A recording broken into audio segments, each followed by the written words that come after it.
The first move that the president should do is to arrest these people for interfering into our judicial processes. No, correct. Kung yan, Senator Bato, kung hahayaan niya yan, there is something wrong with the president.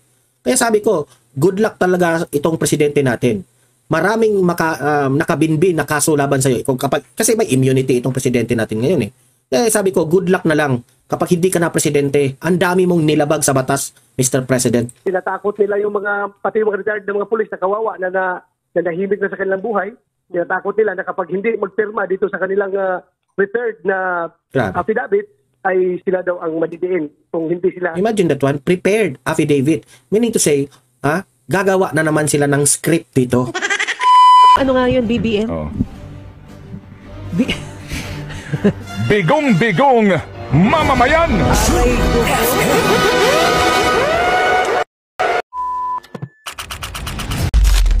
Narito ang Balitang Pinoy TV.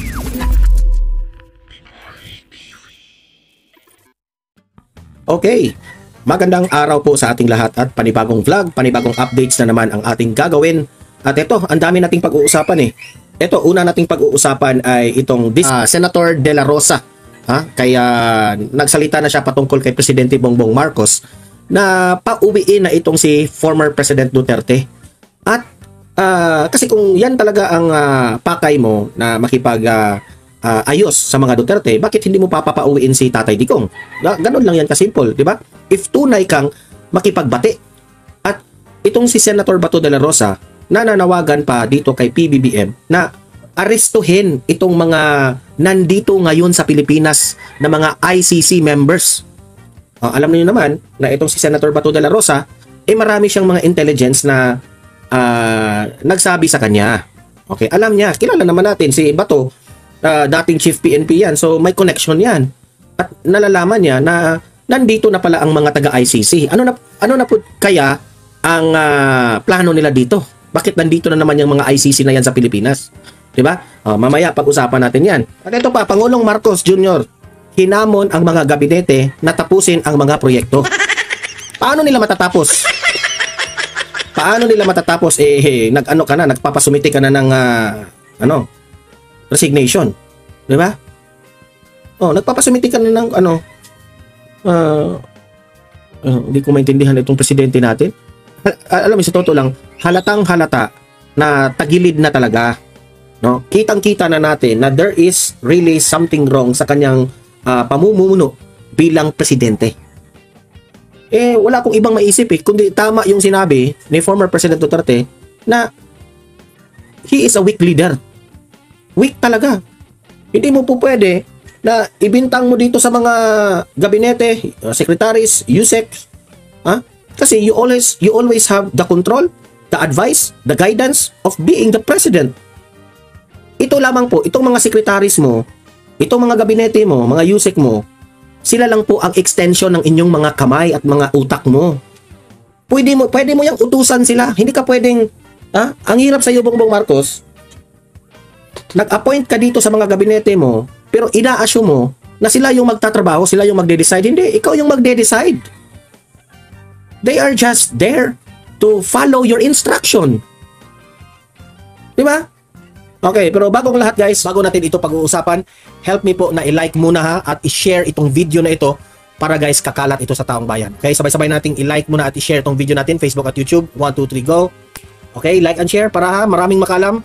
And also guys, paki-subscribe at paki-follow ito para lagi kayong updated sa mga balita na kagaya nito at ma-notify ang inyong mga cellphones kung meron tayong breaking news. Okay? So, kagaya nito, breaking news ito. So, sabay-sabay natin i-follow, i-subscribe, Facebook at YouTube. Ready? Follow, subscribe. 1, 2, 3, go! Ayan, thank you very much. Okay, so, eto po, unahin muna natin itong may mga pautot ka pa na dahil ang taong bayan ayaw na sa away politika, di ba? So, ngayon, ayaw mo na sa away politika. Bakit hindi mo ibalik si Tatay Digong dito sa Pilipinas? Ang hirap sa iyo, Bongbong Marcos, lagi kang nagsasalita pero wala ka namang gawa. Yan ang hirap sa inyo eh. Itong si Senator De La Rosa ngayon, sinabihan niya si Bongbong Marcos na kung ikaw ay tunay na gusto mo peaceful ang ating politika dito sa Pilipinas, kasi ayaw mo na ng away, gusto mong makipagbati sa mga Duterte, pauwiin mo si Duterte dito sa Pinas. Yan ang sabi ni Bato de la Rosa. At meron pang problema. arestuhin mo o pababalikin mo yung mga ICC na nandito sa Pilipinas. Balita ko yung mga ICC na yan, nagkakalap yan ng mga ebidensya dito kasi wala silang makalap na ebidensya. Ano yung katotoo? Diba? Kasi yung target nila, yung mga kaalyado ni Duterte. Ito, panoorin natin. Pauwiin si dating Pangulong Rodrigo Duterte at arestuhin ang mga umunay miyembro ng International Criminal Court na nandito raw sa bansa. Yan ang hamon ni Senator-elect Bato de la Rosa kay Pangulong Marcos kung talagang sincero siya sa pakikipagbati sa mga Duterte. Sa isang panayam, isiniwalat ng senador na may mga tauhan ng ICC dito sa Pilipinas at tinatakot umano ang mga retiradong pulis para idiin siya at ang dating Pangulo. Di ba? Tinatakot pa nila ang mga pulis. Ganyan na ba kayo Tapos, sisisihin nyo ngayon, gabinete at mga sekretaris, mga USEC, di ba? Kayo yung may problema. Nakuha niya raw ang impormasyong ito mula mismo sa mga umano'y tinakot ng mga pulis. Ayon pa kay De La Rosa, nakikipagtulungan daw ang mga tauhan ng ICC sa PNP at ilang taga-Malacanang. Wala pang pahayag ang palasyo sa mga sinabi ni De La Rosa. The first move that the president should do is to arrest these people for interfering into our judicial processes. Correct. Kung yan, Senator Bato, kung hahayaan niya yan, there is something wrong with the president.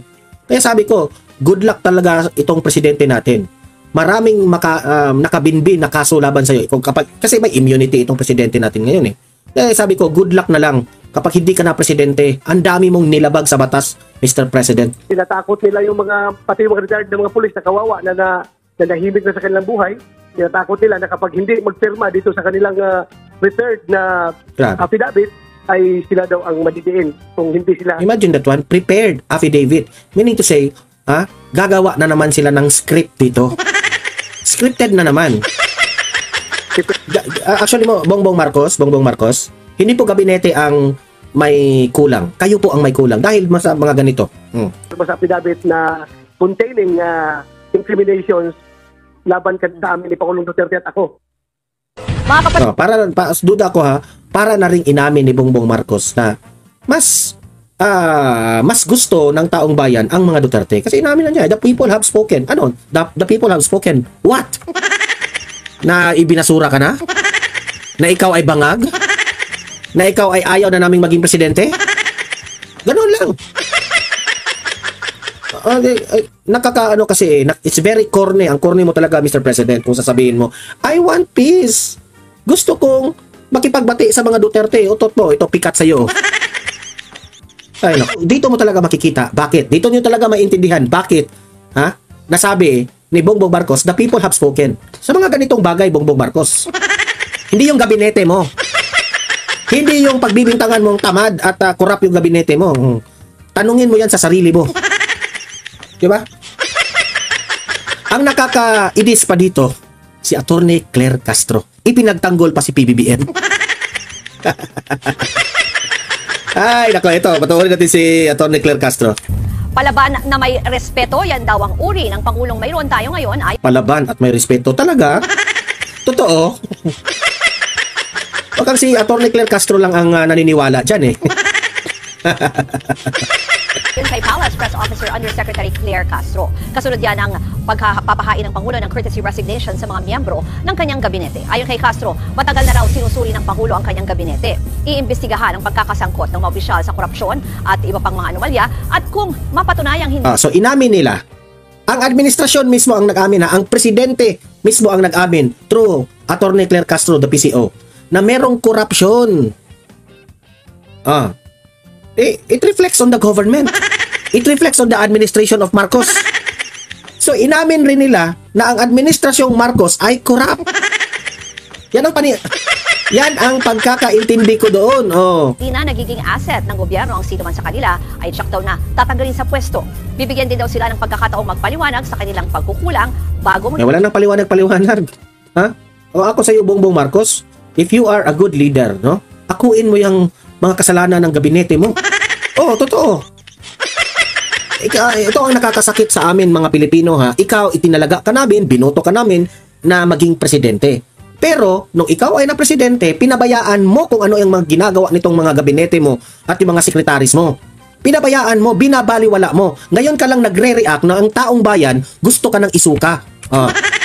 Ngayon ka lang nagre-react It's too late already, Bongbong Marcos. It's too late. Desisyon ang Pangulo. Huwag po nilang isipin na magkakaroon ng stability o anumang komosyon. Wala, hindi kami nag-iisip ng stability. Ang iniisip lang namin, matatapos na kayo. Ayaw na namin sa inyo. Ha? Naghihintay lang kami, Atty. Claire Castro, na you will volunteer na bumaba na kayo. Di nyo kaya eh. Diba? Naghihintay lang kami na, Bongbong Marcos, bumaba ka na kasi hindi mo na kaya talaga. Magpahinga ka na lang, mag-concert ka na lang, magpasyon-show na lang kayo ni Kokak doon. Diba? Diba? Kaguluhan. Dahil ito po ay bibigyan lamang po kayo ng mga tao na nanarapat sa pwesto. Ang Pangulo ngayon ay isang palaban na may respeto. Palaban na may respeto? Kung may respeto siya, anong ginawa niya kay PRRD? Kung palaban siya, anong ginagawa niya doon sa mga issues dyan sa COMELEC? Putot mo, Atty. Claire. Huwag ka nang satsat ng satsat ha, kasi nagpakalat ka na ng fake news na sinabi mo, na sinabi ni Duterte na 7 pesos, gawin niyang 7 pesos per kilo. Fake news ka, wala nang maniniwala sa'yo. Ha? Gunggong! Mga kapatid, ako po si Ruth Cabal. Di ba? Natatawa. Kung pinagtawanan ka namin dito, ito, talagang nakakatawa ka lang talaga, di ba? Ito pa, patungkol dyan. Hiniling ni Pangulong Ferdinand Marcos ang courtesy resignation ng lahat ng miyembro ng kanyang gabinete upang maisagawa ang recalibration. Ito yung tao, ito yung type of leader na alam niya na nagkamali siya, ituturo pa sa iba. Ganyan si Presidente Marcos. Ang administrasyon, tiniyak ng palasyo Ay, na nako. hindi maapektuhan ang mga proyekto habang isinasagawa ang Hindi raw maaapektuhan itong mga proyekto. Paano hindi maaapektuhan? Tatanggalin mo lahat? Ito na nga mga kabalita. Ano na ang masasabi nyo patungkol sa balitang ito? Please comment down below mga kabalita. Pag-usapan natin yan sa comment section. At kung di ka pa nakasubscribe sa ating channel, baka naman